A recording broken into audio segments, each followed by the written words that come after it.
அந்த வாலிபன் பின்வாங்கி போனதுக்கு யார் காரணம்? அந்த வாலிபனுக்குள் இருக்கிற உலக ஆசை. யூதாஸ் விழுந்து போனதுக்கு யார் காரணம்? அவனுக்குள் இருக்கிற பண ஆசை. மூணாவது ஒருத்தனை பாருங்க, எடுத்து வாசிங்க. லூக்கா எழுதின சுவிசேஷம் 15ஆம் அதிகாரம் 26ஆம் வசனத்தை சத்தமாய் வாசிப்போம். ஊழியக்காரனில் ஒருவனை அழைத்து இது என்ன என்று விசாரித்தான். அதற்கு அவன், உன் சகோதரன் வந்தான், அவன் மறுபடியும் சுகத்துடனே உன் தகப்பனிடத்தில் வந்து சேர்ந்தபடியினாலே அவருக்காக கொழுத்த கன்றை அடுப்பித்து, அப்பொழுது அவன் என்ன வந்தது, கோபம் அடைந்து உள்ளே போக மனதில்லாதிருந்தான். தகப்பனோ வெளியே வந்து அவனை வருந்தி அழைத்தான்.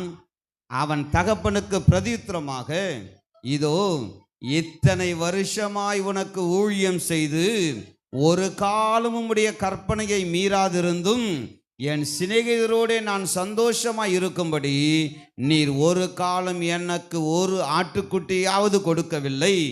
வேசியிடத்தில் உம்முடைய ஆஸ்திகளை அழித்து போட்ட உம்முடைய குமாரனாகிய இவன் வந்தவுடனே கொழுத்த கன்றை அடித்து இவனுக்காக அடிப்பித்தீரே என்றான்.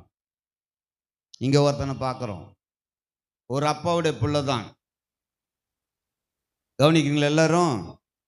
ஒரு அப்பாவோட பிள்ளைங்க தான். 2 பேருக்கும் ஒரே வீட்டில் தான் இருக்காங்க. ஒரு அப்பாவோட தான் இணைஞ்சு வாழ்கிறாங்க. ஒருத்தன் எனக்கு சொத்தை பிரித்து கொடுன்னு பிரிச்சுக்கின்னு போயிட்டான். இன்னொருத்தன் அந்த நேரத்தில் அப்பா கூட தான் இருப்பேன்னு சொல்லி என்ன பண்ணுறான், உறுதியாக இருக்கிறான். திரும்பி இப்போ வீட்டை விட்டு போனவன் சொத்தெல்லாம் அழிச்சிட்டு வெறுங்கையாக திரும்பி வந்தான். ரொம்ப நாள் பொறுத்து வந்திருக்கானு சொல்லி அப்பா ஆசைப்பட்டு அவனுக்கு என்ன பண்ணாரு, இந்த வீட்டை விட்டு போகும்போது அவன் கொழுத்த கன்று போல போனான். இப்போ எலும்பும் தோலுமா திரும்பி வந்திருக்கிறான். நல்ல சாப்பாடு கூட அவனுக்கு இல்லைன்றதால அவன் மேல் வைத்த அன்பின் நிமித்தமான ஒரு கன்றை அடித்து விருந்து வைச்சார். இப்போ வீட்டில் இருக்கிற மூத்தவன் என்ன பண்ணான், வெளியே போயிருந்தான். அந்த நேரத்தில் இங்கே விருந்து நடந்துன்னு இருக்குது. வீட்டுக்கு திரும்பி வந்தவொடனே பார்த்தா தடல் புடலாக ஜனங்க என்ன பண்ணுறாங்க, வேலைக்காரங்க அப்படி குதிச்சுக்கணும், இதை பண்ணி அதை பண்ணுக்கிறாங்க. ஒருத்தனை கூப்பிட்றாங்க, வா என்ன நடக்குது வீட்டில். சொல்கிறான், அவன் தம்பி திரும்பி வந்துட்டான்ப்பா, அவன் வந்ததால் உங்கள் அப்பா என்ன பண்ணுறாரு, கொழுத்துக்காங்க. இப்போ நியாயமாக இவனுக்கு என்ன பண்ணணும், வரணும். அப்படியா, என் தம்பியா வந்துட்டான், அவனுக்கு அந்த விருந்து, வா போய் என்னான்னு பார்க்கலான்னு உள்ளே வந்திருந்தானா அவன் நீதிமான். ஆனால் அவன் உள்ளே போகிறதுக்கு அவனுக்கு மனசு வரல. உள்ளே போகிறதுக்கு அவனுக்கு மனசு வரல. வெளியவே நின்று சொல்கிறான். அப்பா பார்க்குறாரு வெளியே வந்து நின்ட்டானேன்னு.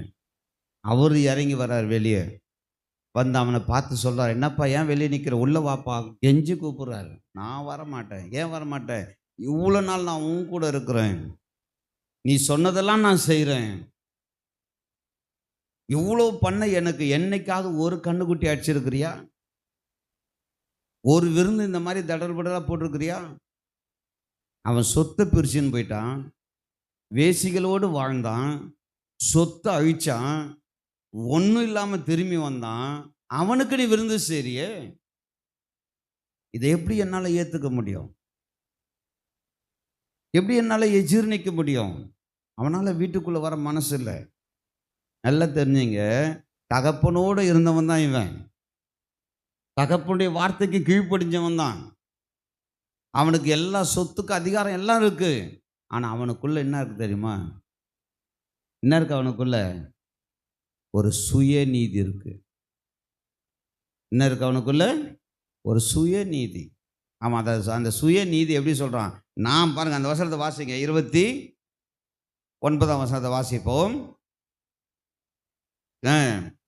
இதோ இத்தனை வருஷமாய் நான் உமக்கு ஊழியம் செய்து ஒரு காலம் உடைய கற்பனையை மீறாதிருந்தும் என் சிநேகிதரோடு நான் சந்தோஷமாய் இருக்கும்படி ஒரு காலம் எனக்கு நீ ஒரு ஆட்டுக்குட்டியாவது கொடுக்கவில்லை. நம்ம கூட இப்படி தான் ஜெபம் பண்ணுறோம் நிறைய நேரத்தில். ஆண்டவரே, நான் என்ன துரோகம் பண்ணேன்? ஒழுங்காக செபிக்கிறேன், ஒழுங்காக கொடுக்குறேன், ஒழுங்காக ஆராதிக்கிறேன், ஒழுங்காக தானே நான் இருக்கிறேன். ஏன் எனக்கு இன்னும் இந்த நன்மை கிடைக்கல? ஏன் இன்னும் எனக்கு இந்த ஆசீர்வாதம் கிடைக்கல? ஒரு நல்லா தெரிஞ்சுங்க, கடவுளுடைய ஆசீர்வாதத்தை நாம் கிரியைகளின் மூலம் பெறுவோம் என்று விசுவாசித்தால் அவர் எஜமானும் நான் வேலைக்காரனுமாய் இருக்கேன் என்று அர்த்தம். கடவுளுடைய ஆசீர்வாதத்தை என் கிரியைகளின் மூலமாக நான் பெற்றுக்கொள்ள விரும்பினால் அவர் எஜமான் என்றும் நான் வேலைக்காரன் என்றும் அர்த்தம். ஆனால் அதே கடவுளுடைய ஆசீர்வாதத்தை நான் அன்போடும் உரிமையோடும் பெற்றுக்கொள்வேன் என்றால் அவர் தகப்பன் என்றும் நான் பிள்ளை என்றும் அர்த்தம். இப்போ இந்த ரெண்டு பேரில் யார் வேலைக்காரன் யார் பிள்ளைன்றதை காட்டுதா இல்லையா? அவன் பிள்ளைன்ற உரிமையோடு வந்தான், தகப்பன் மறுபடியும் சேர்த்து கொண்டார். என் வீட்டுக்குள்ளேயே தான் இருக்கிறான். இன்னைக்கு இந்த மாதிரி கேஸ் சர்ச்சில் நிறைய இருக்குது. சர்ச்சில் நிறைய பேர் இருக்கிறாங்க. நான் பாடுறேன், நான் ஜெபிக்கிறேன், நான் கொடுக்குறேன், நான் இல்லைன்னா அவன் நடத்திடுவாரா? இந்த கேள்வி என்கிட்ட 30 வருஷத்துக்கு முன்னாடியே கேட்டாங்க. நான் இல்லைன்னா நீ ஊழியம் பண்ணிடுவியா? நான் இல்லைன்னா நீ சபைக்கு வாடகை கட்டுவியா? நாங்கள் இல்லைன்னா நீ சர்ச்சை நடத்திட முடியுமான்னு. ஆனால் பாருங்க, கடவுள் கொடுத்த ஊழியத்தை கடவுள் நடத்த வல்லவராக இருக்கிறார். கடவுள் நடத்த வல்லவராக இருக்கிறார். சொன்னவங்க யாரும் இப்போ என் கண்ணு முன்னாடி இல்லை. ஆனால் நான் கடவுளுக்குள் நிலைத்திருக்கிறேன். என் ஊழியம் போய்கினே தான் இருக்கு. அப்போ கடவுளுக்குள்ள இருந்துக்குன்னு உவா முள்ள மாதிரி குத்தின்னு இருக்கக்கூடாது. நான் ஜெபிச்சனை ஏன் கொடுக்கல, நான் தசமபாகம் கொடுத்தேனே ஏன் என்னை ஆசீர்வதிக்கலை, நான் உபவாசம் போட்டேனே ஏன் இது கிடைக்கல, இப்படி இருக்கக்கூடாது. இது ஒரு வேலைக்காரனுடைய வேலை, அது பிள்ளையுடைய வேலை இல்லை, பிள்ளையுடைய வேலை. அப்போ என்ன சொல்ல பாருங்க, அடுத்த வசனம், கடைசி வசனத்தை வாசிங்க, 31, 32 வாசிப்போம். அதற்கு தகப்பன், மகனே, நீ எப்பொழுதும் என்னோடு இருக்கிறாய், எனக்குள்ளதெல்லாம் உன்னுடையதாய் இருக்கிறது. உன் சகோதரனாகிய இவனோ மரித்தான், திரும்பவும் உயிர்ப்பித்தான், காணாமல் போனான், திரும்பவும் காணப்பட்டான். ஆனபடியினாலே நாம் சந்தோஷப்பட்டு மகிழ்ச்சியாய் இருக்க வேண்டுமே என்று சொன்னார். இப்போ பிரச்சனை யாருக்கிட்ட? அப்பா கிட்டயா பிள்ளை கிட்டயா? அப்பா தெளிவா இருக்கிறார். அப்பா உனக்கு விருந்து வைக்க மாட்டேன்னு எப்பயாவது சொன்னாரா? அப்பா உனக்கு கன்றுக்குட்டி அடிக்க மாட்டேன்னு சொன்னாரா? இவனுக்கு கேட்க துப்பு இல்லை. இப்போ இந்த ஆசையை இவன் அப்பா கிட்ட சொல்லி அப்பா செய்யலைன்னா இவன் கேட்கறதுல ஒரு நியாயம் இருக்கு. அப்பா என்ன சொல்றாரு? ஓப்பன் ஸ்டேட்மெண்ட் கொடுக்குறாரு, மகனே, எனக்குரியதெல்லாம் உனக்குரியது.